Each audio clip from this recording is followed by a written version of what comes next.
महाभारत की बात करने के लिए बड़ा व्याकुल हूँ। और जैसा कि आप सभी लोगों को मालूम है, पिछले हम दिसंबर से महाभारत की बात कर रहे हैं। आज जो मैं महाभारत की बात करूँगा वो थोड़ी गंभीर विषय है, उसको गंभीरता से ही समझा जा सकेगा। ब्रह्म और भ्रम, इन दोनों की बात आज एक साथ करेंगे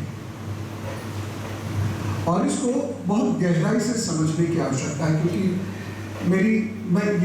मैं जानता हूं कि अधिकतर लोग यहाँ बातें सुनने नहीं आते, अपने काम से आते हैं।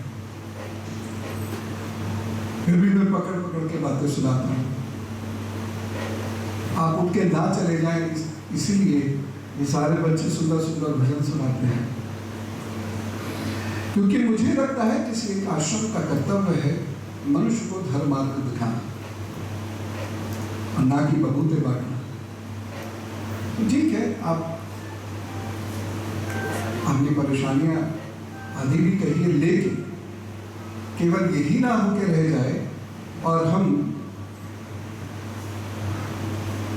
ईश्वर की, भगवान की, ब्रह्म आदि की बातें कर ही ना पाए, और जिससे खास तौर से नई पीढ़ी वंचित है।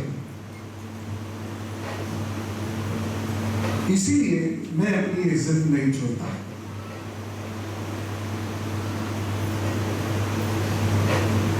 क्योंकि जीवन में क्रांतिकारी परिवर्तन इसी से आते हैं, ये याद रखिए। बाकी सब चीजों से छोटी छोटी कुछ चीजें हो जाती हैं, नई भी होती है, लेकिन अमूलचूल परिवर्तन जीवन में ब्रह्म ही लाता है, ब्रह्म नहीं।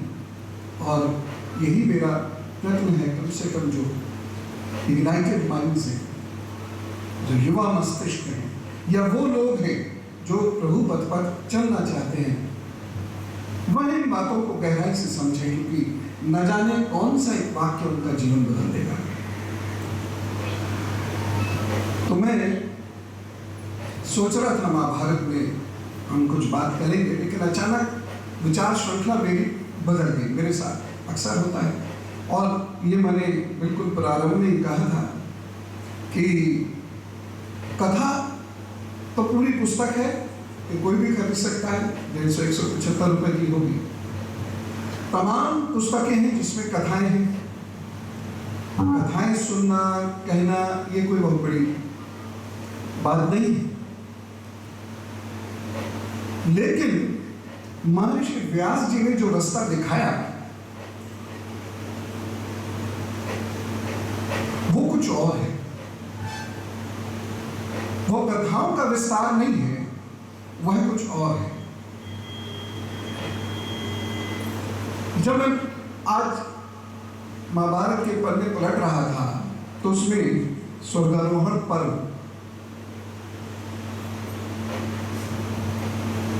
लग गया। ऐसे ही मैं उसे थोड़ा पढ़ता रहा। 5वां वेद इसे इसलिए नहीं कहा जाता। आप जीवन में जितनी बार पढ़ना चाहे उतनी बार इसे पढ़ लीजिए, फिर भी ये नवीन लगेगा आपको।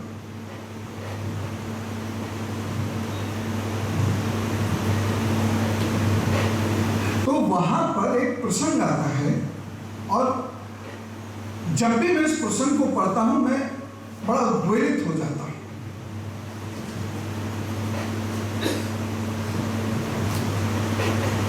और प्रसंग यह है, वो श्लोक का सीधे अर्थ पे आता हूं कि महर्षि दोनों हाथ उठाकर कह रहे हैं, मैं दोनों हाथ उठाकर कह रहा हूं, मेरी बात मानो और धर्म के पथ पर चलो। महर्षि वेदव्यास ऐसा कह रहे हैं, मैं दोनों हाथ उठाकर कह रहा हूं, मेरी बात मानो और धर्म के पथ पर चलो।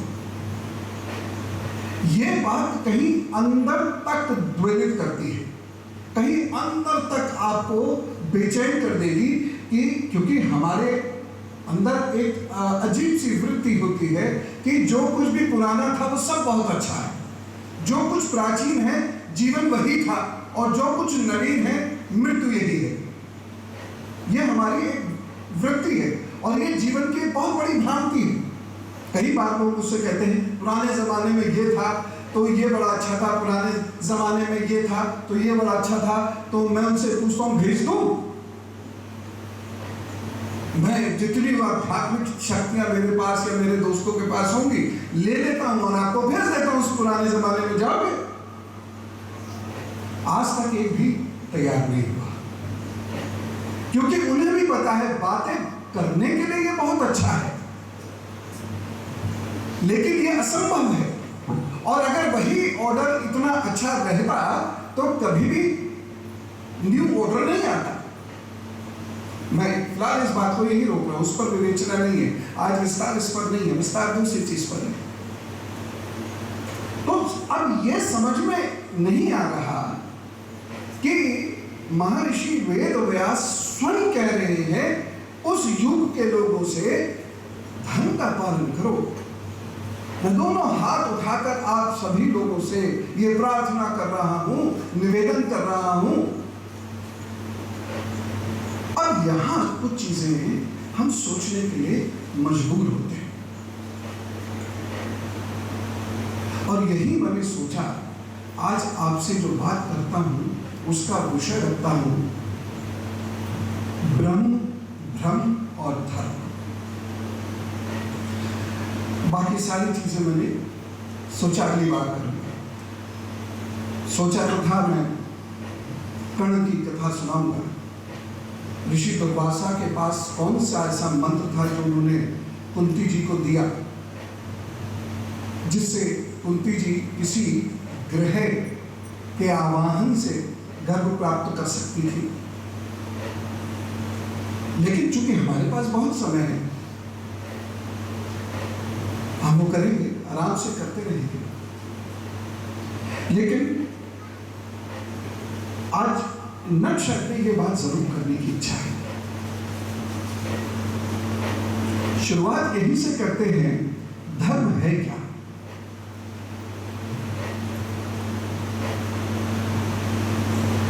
हम कहते हैं हिंदू धर्म के हैं, हमारा धर्म हिंदू है।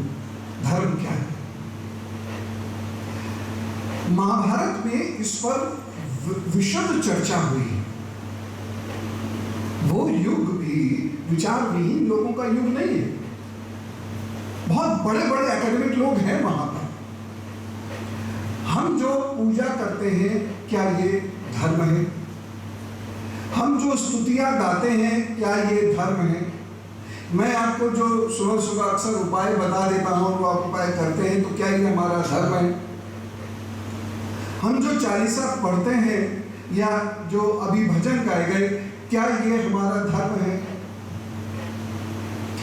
तो धर्म के विषय में एक बहुत खूबसूरत बात कही, जो दूसरा पॉइंट मैं आपको दे रहा हूं, उस पर अभी व्याख्या नहीं करूंगा, लेकिन करूंगा आज ही।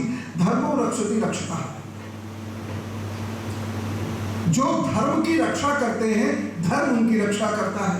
तो ये कौन सा धर्म है? ये बहुत वन पर्व में आया है महाभारत में।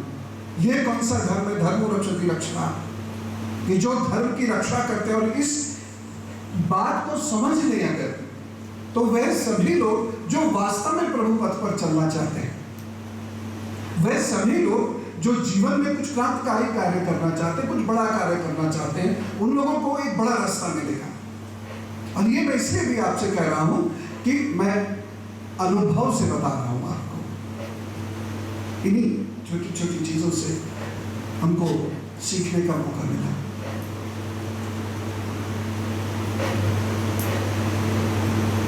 जब एक प्रश्न किया जाता है धर्म क्या है, महाभारत की ही बात है, कहीं भी महाभारत के प्रसंग से हम नहीं हट रहे, संदर्भ से नहीं हट रहे, तो एक बात निकल के आती है, अहिंसा परमो धर्म, यानी अहिंसा धर्म है। माली का धर्म है वृक्ष को पालना पोसना, वृक्ष का भी एक धर्म है फल फूल देना।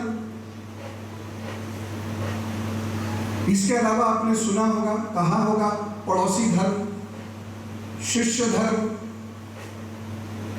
पितृ धर्म, मातृ धर्म, पुत्र धर्म, पुत्री धर्म, पति धर्म, पत्नी धर्म।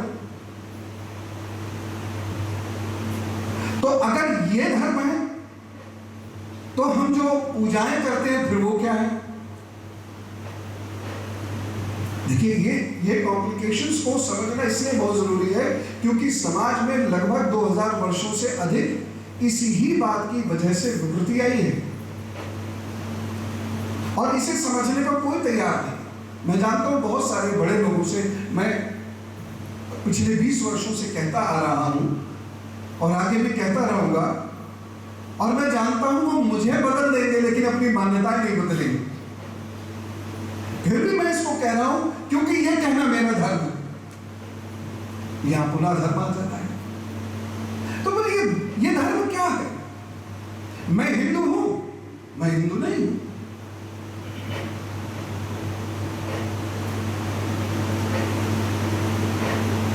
मैं हिंदू नहीं था। 791 से पहले मैं हिंदू नहीं था, तो मैं कुछ और था, लेकिन तब भी हम यही कहे पढ़ते थे, सुनते थे। द्विगौड़पाद का आप सिद्धांत पढ़ लीजिए, चाहे उनके शिष्य कृष्ण आचार्य आदिशंकर का पूरा व्याख्यान पढ़ लीजिए। धर्म को डिफाइन कर रहे हैं जबकि वो हिंदू नहीं है। ये मैं दूसरा शकुफा छोड़ रहा हूं। हिंदू कौन, ये आपको YouTube पर मिल जाएगा। YouTube आप देख लिया कीजिए, उसमें बहुत सारी चर्चाएं हैं। तो हिंदू कौन मैंने चर्चा की थी शायद फरवरी या मार्च में, वो उसमें है पड़ी हुई। तो हिंदू कौन, मैं इस पर बात नहीं कर रहा हूं आज, लेकिन मैं इस पर बात कर रहा हूं कि ये धर्म क्या है। और ये धर्म है तो भ्रम क्या है? कंफ्यूजन, भ्रम, कंफ्यूजन। अगर यही धर्म है तो कंफ्यूजन क्या है? और कंफ्यूजन क्या होता है? जब आप आरतियां गाते हैं तो क्या ये धर्म है? तो अगर मैं पड़ोसी धर्म ना निभाऊं लेकिन 4 आरतियां गाऊं तो क्या मेरा धर्म पूर्ण हो जाता है? और अगर पूर्ण नहीं होता है तो किस धर्म का उपासक हूं मैं? तो उपासना क्या है? इसका मतलब क्या उपासना धर्म का हिस्सा है ही नहीं? पूजा धर्म का हिस्सा है ही नहीं? प्रतिमाएं धर्म का हिस्सा है ही नहीं? दुर्गा जी ये धर्म का हिस्सा है ही नहीं? गणेश जी ये धर्म का हिस्सा है ही नहीं? स्वर्ग धर्म का हिस्सा है ही नहीं?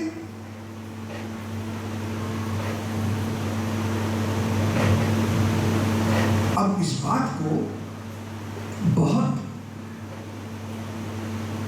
ध्यान से सुनने की आवश्यकता है क्योंकि कहीं कहीं यह भी लिखा है क्रोशो ही साधुनाम अधर्मस्य लक्षणम, दूसरों पर दया करना ही साधुओं के धर्म का लक्षण है।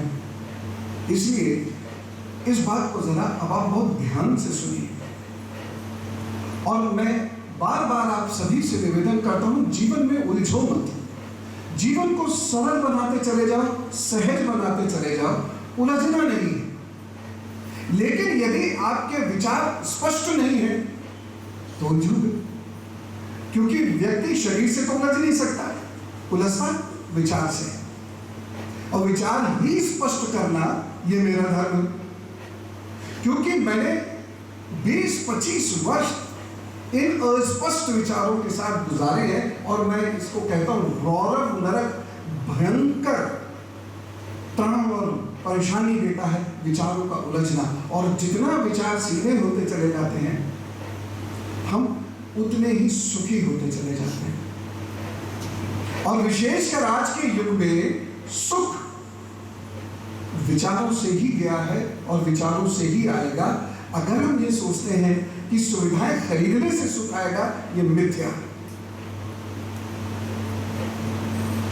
बल्कि कभी कभी तो मुझे ये लगता है कि एक सुविधा खरीदने के बाद हमारे विचार और उलझ जाते हैं, क्योंकि अब हम उसी से बड़ी सुविधा खरीदना चाहते हैं।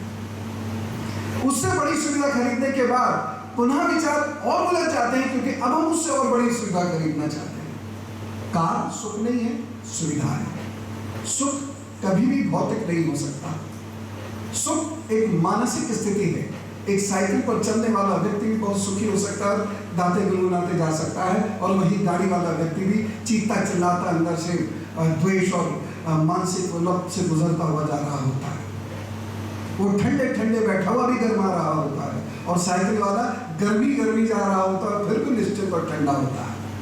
तो सुख तो मूलतः मानसिक स्थिति है, यानी विचार है, और यही ही धर्म सिखाता है। तो धर्म फिर आ गया। कितना कंफ्यूजिंग है, कितना कंफ्यूजिंग है। देखिए, इसको समझना लेकिन कितना आसान है।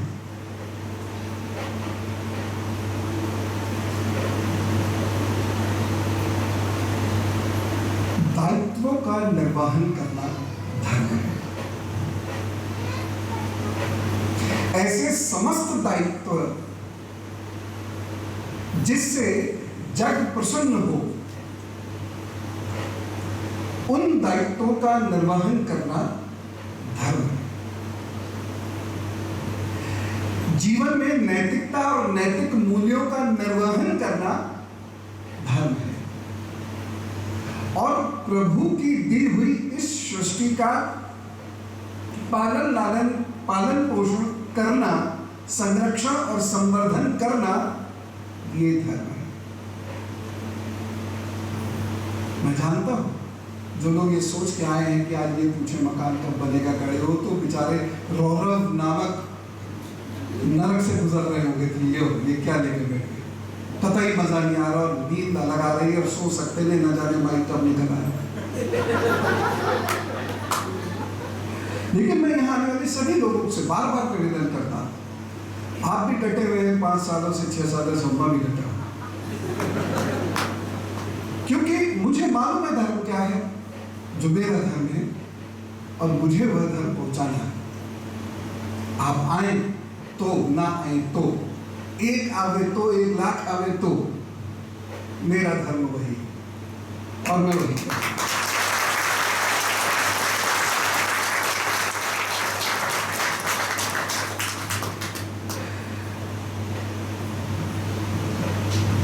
मेरी बात को बहुत गहराई से सुनिएगा।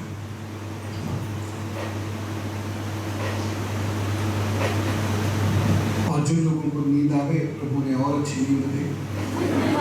मेरा सौभाग्य कि मेरी बात सुनकर किसी को तो अच्छा लगा, रेस्ट मिला।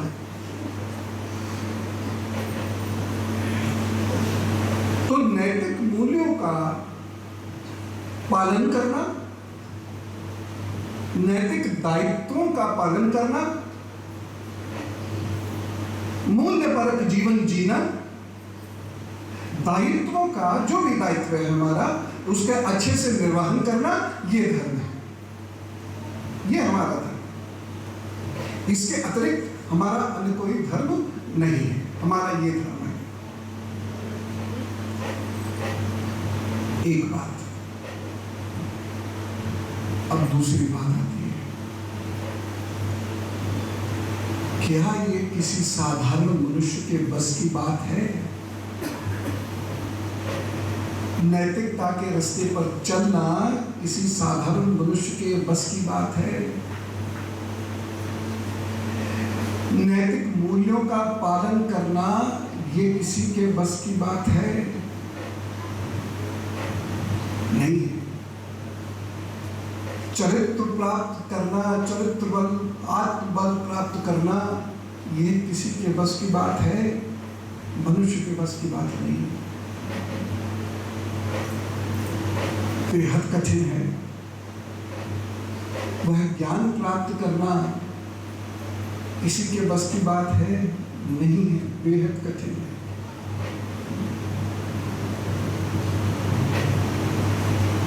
वह एकाग्रचित्त होना, वो एकाग्रचित्तता प्राप्त करना, या चित्त की वृत्तियों का निरोध करना, ये कोई सामान्य मनुष्य के बस की बात है? बिल्कुल नहीं। चुप रहना ये सामान्य मनुष्य के बस की बात है? बिल्कुल नहीं।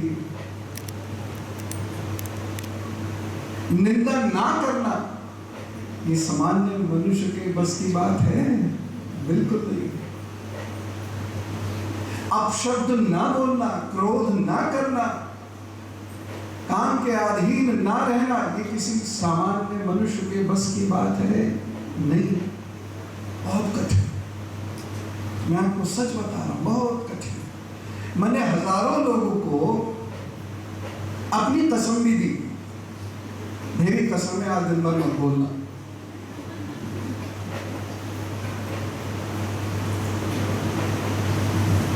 उन्होंने महामृत्युंजय यज्ञ तो करा दिया मेरे लिए, मौन नहीं रखा।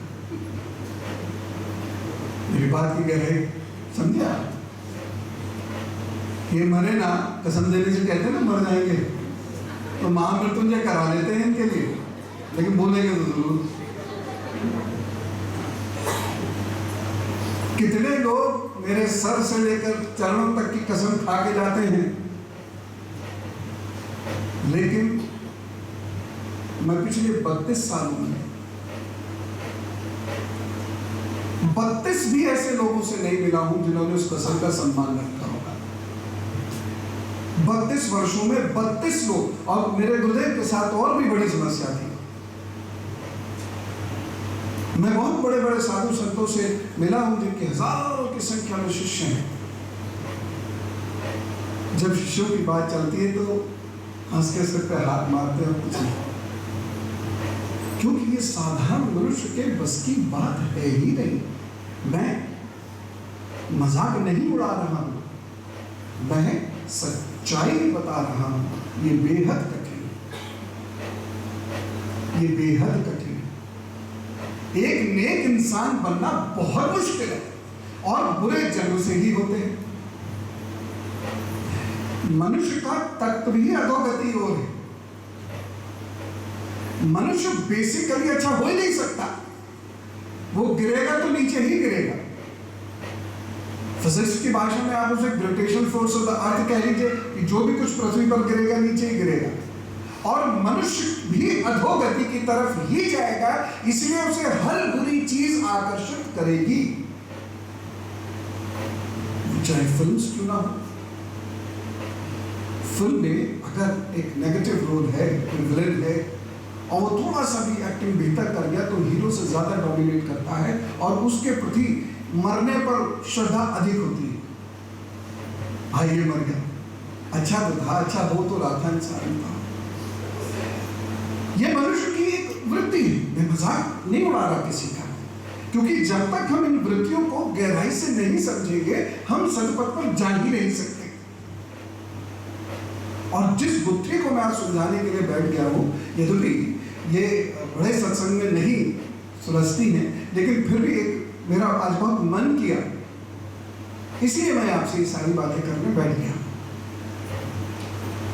सही बता रहा हूं, एक नेक मनुष्य बनना बहुत कठिन काम, देवता बनना शायद आसान, लेकिन नेक मनुष्य बनना बहुत कठिन। अब बनना तो पड़ेगा, क्योंकि जब तक नहीं बनेंगे ना हमें सांसारिक सद्गति प्राप्त होगी और ना हमें दिव्य सद्गति प्राप्त होगी।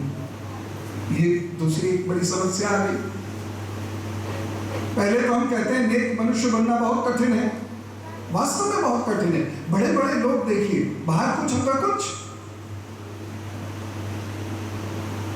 मनुष्य मनुष्य में ही भेद करते नजर आएंगे। बड़े बड़े ज्ञानी ध्यानी लोग,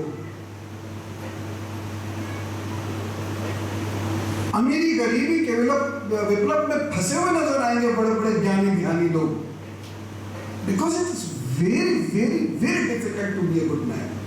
बहुत मुश्किल है। लेकिन जब तक नहीं मिलेंगे, जब तक नेक पथ पर हम चलेंगे नहीं, तब तक ना तो सांसारिक सद्गति हमें प्राप्त होगी, यानी संसार में हम कुछ बहुत विशेष कर पाएंगे, और ना ही हमें मोक्ष प्राप्त होगा। यानी किसी को मोक्ष नहीं भी चाहिए तो भी ऐसे मान ले, दिव्य पथ भी उसे प्राप्त नहीं होगा, ना सांसारिक पथ प्राप्त होगा, ना दिव्य पथ प्राप्त होगा। अब क्या हो? इस परिस्थिति से निपटने के लिए पहला शख्स तैयार किया गया। यह मनुष्य ही है जो शख्स तैयार किया गया। देवता भी मनुष्य ही है। महाभारत बड़ा स्पष्ट लिखता है। आप लोगों को मैं बहुत बार बता चुका हूँ, खासतौर से आश्रम के जो अपने परिवारजन हैं वह तो इसे मान लें। ये जो बादलों के ऊपर कोई बैठा हुआ चला जा रहा है, युद्ध भी सोने के मुकुट पहन के लड़ रहा है, हिल भी नहीं पा रहा है, वो सब देवता। और यूं गेंडे की तरह से जिसका मुंह है, नाक पर भी सींग निकल गया, सर पर भी सींग निकल गया, वह सब राक्षस हैं। बिल्कुल शरीर वाले सारे राक्षस हैं, ऐसा नहीं। राक्षस एक से एक स्मार्ट और हैंडसम है। रावण बहुत हैंडसम था। हनुमान जी भी रावण को देखते रह गए थे, क्या स्मार्ट आदमी। तो ये दिमाग से कॉन्सेप्ट निकालिए। मैं इसके बारे में बहुत डिटेल से आपसे बातचीत कर चुका हूँ। मनुष्य कौन है, देवता कौन है और राक्षस कौन है, आज नहीं कर रहा हूँ उस पर बातचीत। लेकिन ये सब एक ही जाति है। महाभारत में स्पष्ट लिख रहा है। मुझे याद आ गया पेज नंबर, तो मैं आपको बता भी दूँ। महाभारत इतना स्पष्ट लिखा है कि ये सभी लोग मनुष्यों से निकले हैं।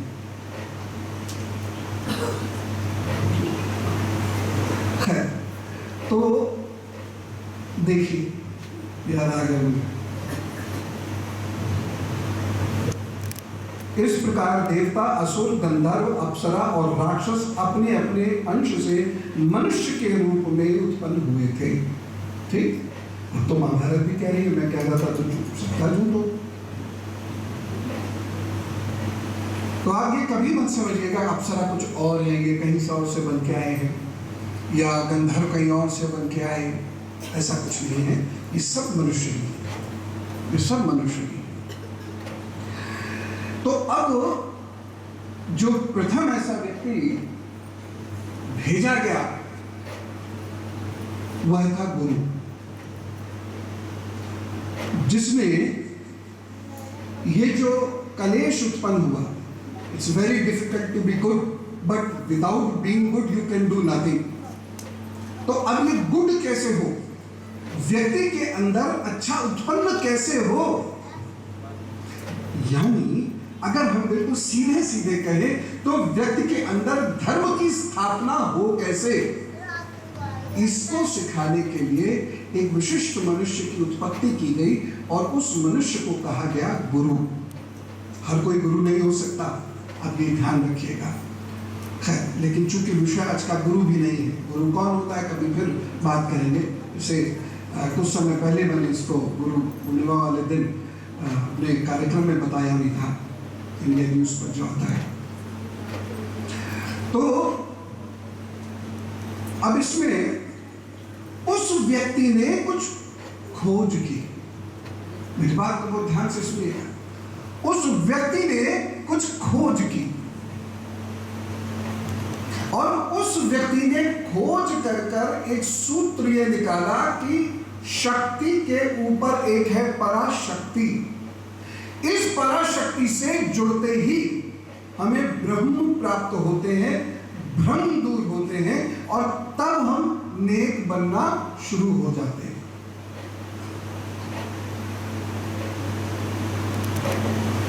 मैं इसको दोहराता हूं,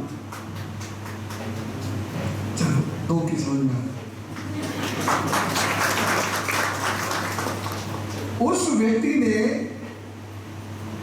यह पाया कि हम सब दिव्य ऊर्जा से जुड़े हैं।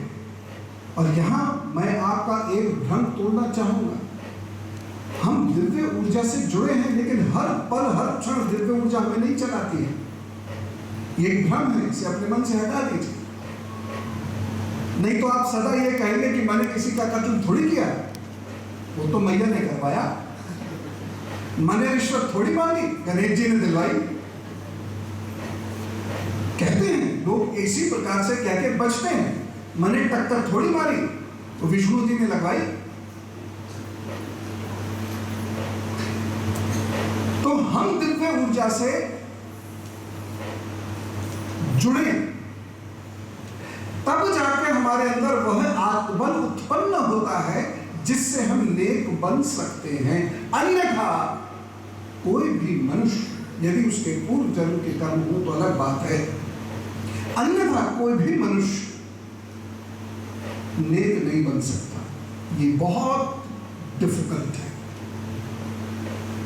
तो यह जो महर्षि अवतरित हुए जिन्हें गुरु नाम की उपाधि मिली, इन्होंने ये खोज की कि हमें उस दिव्य शक्ति से वह आत्मबल प्राप्त करना है।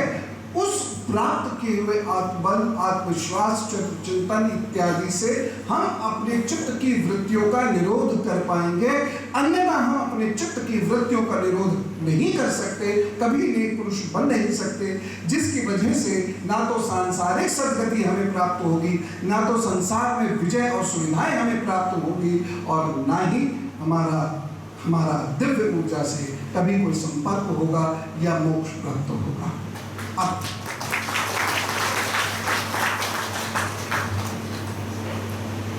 अब ये जुड़े कैसे, ये बड़ा महत्वपूर्ण था।